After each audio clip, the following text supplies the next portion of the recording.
Hi everyone, welcome to a brand new episode of Truth Tuesday. Just a little pre-word warning, I have no idea what you can see right now because it's such a nice day. I mean, I'm not complaining, but that means I can't see the screen which shows me what I look like and stuff. So if it's out of focus at any points in this video, I can't really do much to control that, to be honest. My garden is so beautiful and that's all down to my parents, so thank you parents for supplying me such a beautiful studio. I've actually switched out tea with iced coffee at the moment because of the lovely weather we're having in the UK. Truth Tuesday is a series that I started on my channel years back when I wanted to just be a bit more authentic and chat with you guys. It was a way to resonate with people and to discuss things that a lot of people probably avoid. Not to be like edgy and cool and like controversial, but just because deep chats are really fun and interesting to me. I much prefer those over, you know, small talk. I also do a little podcast on my Patreon page on this kind of stuff. So bring those 3 AM chats with your girlfriends and your boyfriends and just all the friends. Of course, please keep leaving your truths. This mug's getting pretty full, but not full enough. I need as many of your truths as possible, so leave them in the comment section below or email me them, tweet me them, anything you want, and let me know if you'd like to remain not anonymous because I fully respect your privacy. So, and I 100% do not cheat. There's no way of me proving that unless I was to do this live, I suppose, but anyway, off topic again. Okay, okay, so this question comes from Instagram from BlackRose209. If you could go back in time 5 years and give your younger self some advice, what would it be and why? 5 years ago, I was in the middle of college. I mean, I did enjoy it. I feel like I did enjoy it, but I just want to like go back and tell her, have fun, girl.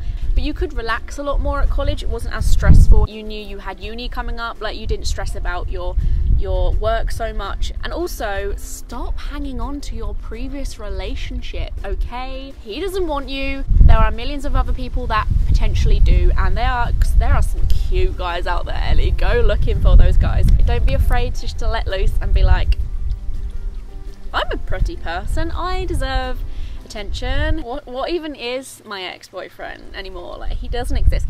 Basically, to chill out, which I remind myself this now because I know that if I'm looking back and saying, oh, I wish I chilled out then I'm probably in the same position now. Like, in the future, I'm probably going to look back and say, oh my god, I wish I told Ellie, who lived in her parents' house, who didn't have a lot of responsibilities, to chill out, because you've got nothing to stress about. Because in the future I'm gonna have a lot more, like I'm gonna have probably babies, Pomeranian dogs everywhere. Like, I remind myself that every day. So I've taught myself that lesson of don't just look back and tell your younger self something that she'll never know because it's been and gone. Remind yourself that you are in the moment now and that your future self can tell you something now, actually, because you can change it now. Life is just life, so who gives a shit? Next question comes from Captain Afghanistan, and she asks, truth, are you a feminist? Why/why not? My answer is, why not? I just simply don't see a reason why anyone wouldn't be a feminist, as shallow-minded as it is, but I just think that regardless of what sex we are, I don't think that should have any connotations towards like the different way we should live or like different advantages we should have or like expectations or anything. I just think we are people, and I honestly think like as we go on, as like the world changes and grows and develops, we are just going to be more so a human rather than a sex or a gender. Like, I love the way we're kind of going in that direction. Like, it doesn't necessarily matter who you are, where you come from, your background, anything. People are just people. And in a short answer to this question, because it could get very deep, but I would just say I don't care who you are, like what sex you are, I don't care what race you are, I don't care what your background is, your history is. If you're good at your job, if you're a decent person, if you're a hard worker, talented, then you are those things, full stop. Sex never comes into any of that, ever, in my mind, ever, okay? Yeah. I'm going through these a lot quicker than I usually do. Must be all the iced coffee. This one comes from Instagram and it's from autumnrose.jpg. That's a lovely name, Autumn Rose. How do you personally keep your anxiety from ruling your life?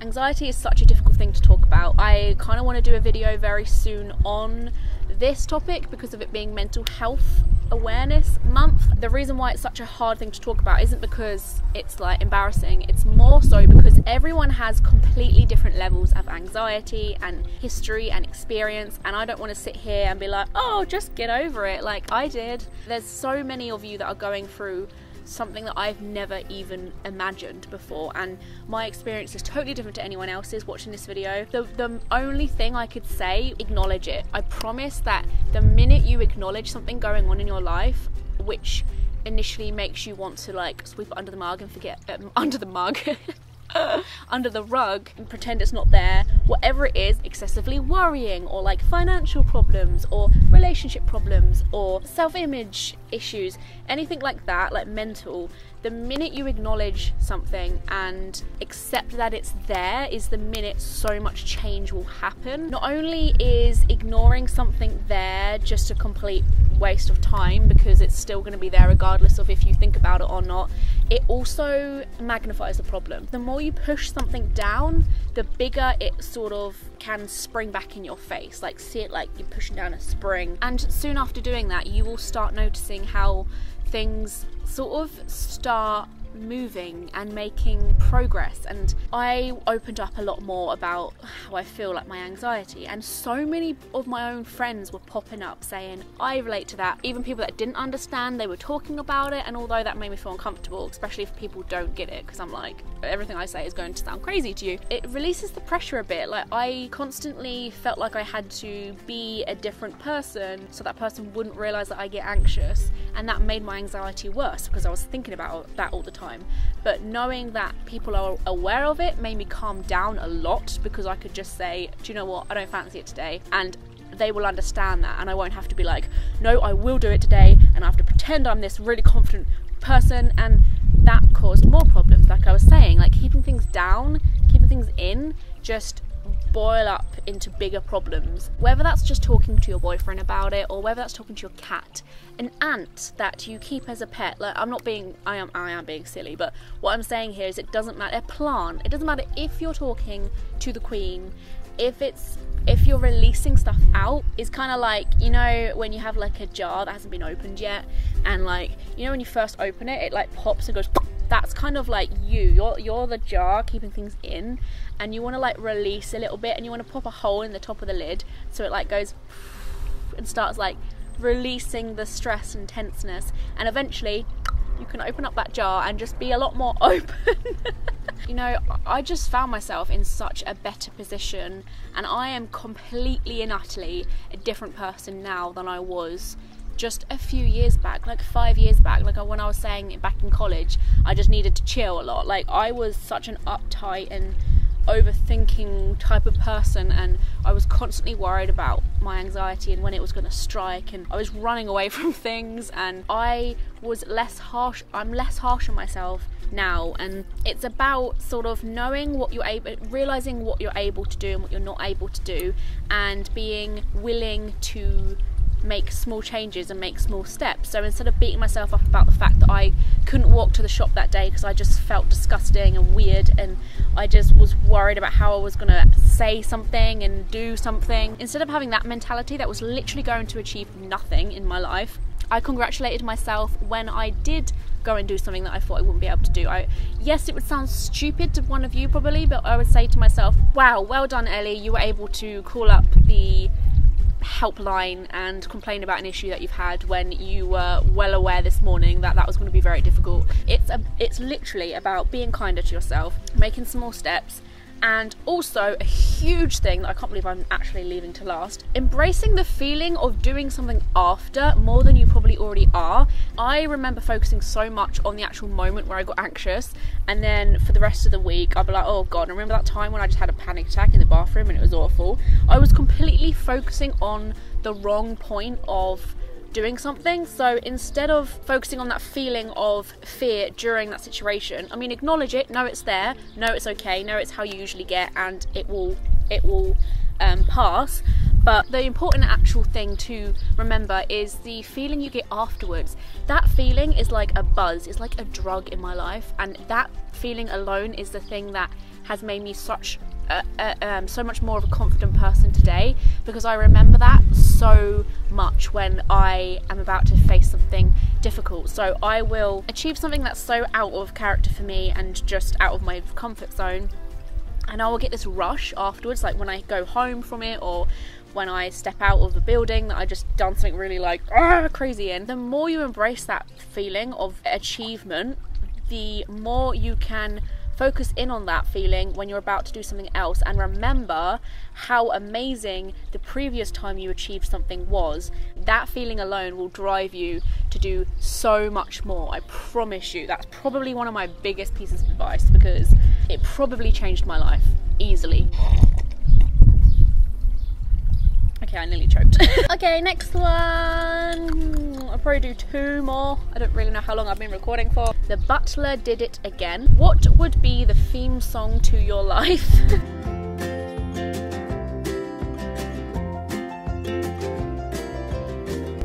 Don't worry about a thing. Every little thing is gonna be alright. This is my message to you. Anyone who's going through crap whilst watching the show can just be like, oh yeah, do you know what? It just doesn't matter, does it? But plus I can just see these montages of me running down a field naked or something, like, don't worry about a thing. And all these birds are coming down, and yeah, I've had too much coffee. Ew, I've been sat in a bloody cigarette for this whole time. This is my message to you. Mini Dynamo from YouTube. Hello. What was the worst breakup? We've kind of just discussed this in a way, so I guess this will be a nice way to tie the bow on the whole situation and answer a few questions probably that you've got. What was the worst breakup you've ever had, and how long did it take you to get over it? I had a bad breakup 2 years ago and still haven't moved on. I literally want to do a breakup video very soon, because I've seen a lot of other YouTubers do advice on how to get over someone, not necessarily getting over them, but just how to live a life again. Like, it's okay not to be over someone for a long time. I think that's one thing a lot of YouTubers didn't mention. I think it's perfectly fine to have feelings for somebody, like have a soft spot for somebody. I feel like I still have a lot of respect and I care for my exes. That might be a weird thing to admit right now. I don't really care, to be honest, because it's just the way I feel. Doesn't mean I'm going to run off of them, right? I'm happy, but it's... love is a weird thing, because it doesn't leave when you want it to. You're not able to fall out of love with somebody deliberately, on purpose. It's not something you're able to do. It's coping with it and dealing with it in a healthy way that I think a lot of people don't do. Like, if it's taking over your personal life, your interests, if it's taking over your well-being, your self-image, all of that mental stuff as well, then that's obviously when it's like, that's the issue. It's not the fact that you still like your ex. I probably took 2 years to get over the worst breakup I ever had. Nothing huge happened, but it was my first love, it was my first breakup, it was my first everything, so it was a huge deal to me to move on, because I simply couldn't imagine, I couldn't see myself with anyone else. And that's the big thing, that was the biggest, like, when I look back, I'm like, that was the reason. I mean, he was cool, but he wasn't great enough for me to say I still like him because he was simply amazing. It was just the fact I couldn't see myself with anyone else, and I couldn't take him off that pedestal that I had put him on because I hadn't been close with any other guy before. I kept it all inside, as we were saying earlier about like keeping things in is no good, because I had no one there to tell me that there's more fish in the ocean. I had no one else to tell me that I was a cool person and I could get someone if I wanted them, because nobody knew I had that problem, and nobody knew I had such a low self-esteem and little confidence in myself finding anybody else and anyone like liking me for who I am. And I couldn't really be bothered with that whole like, oh, I need to find someone else who's gonna get to know me, and I need to like rip down all these walls again like I did with my previous, and hope that they still like me for that, which my previous ex clearly didn't. I mean, whatever. and then just being rejected again. That was such a huge fear. But you need to fall in love with yourself again. Keep yourself busy as humanly possible, busier than you've ever been in the past 2 years you've had. See friends, do things, take up hobbies, take up clubs, meet new people, go out. Are you old enough to go clubbing? I don't know. Go to bars, experience new experiences, because this person is eating away at the little life that you have here on this planet, and I don't want to get too deep. I could have been making memories instead. I could have been doing cool things that I'm doing now. I love being happy, and back then I didn't. I would much rather just, you know, obsess about how they were doing and what they were doing and why and who with and blah blah blah, instead of doing the things myself. When I started doing the things that made me happier, and I concentrated on myself more and I liked myself more, people saw that a lot more, and I started getting more like attention from guys and stuff. Some people might disagree with me, but I think it is healthier just to say whatever. If someone comes along, who cares if I came out of a relationship fresh a week ago? I know your situation's different, who asked this question, but you need to realise there's nothing wrong with seeing what else is out there, realising that there are people that have traits to them that you really forgot other people had, the cool traits that they have that maybe your ex didn't, or maybe there's stuff about other people that are so similar to you and you could never have imagined someone having that trait as well. And honestly, if a friend of mine recently came out of a relationship and sat down here in my garden right now and was like, Ellie, what do I do? I would literally tell them to download Tinder there and then. Not necessarily to sleep around, to date straight away, but literally just to realise there are so many other people out there.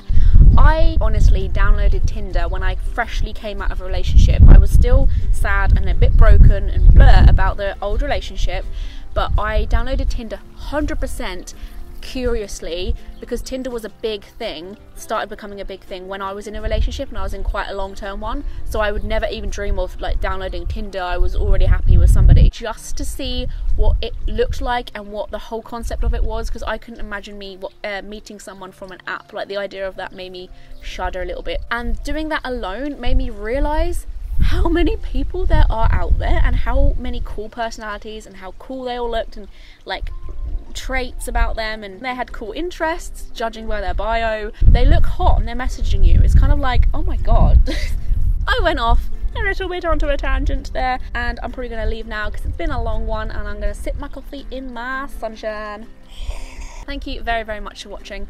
I love your faces so much, and if you want to subscribe to my channel to be notified every time I make a brand new video, join me on social media such as Twitter, Facebook, Instagram, and I will see you very, very soon. Thank you. Leave your truths down there. Bye.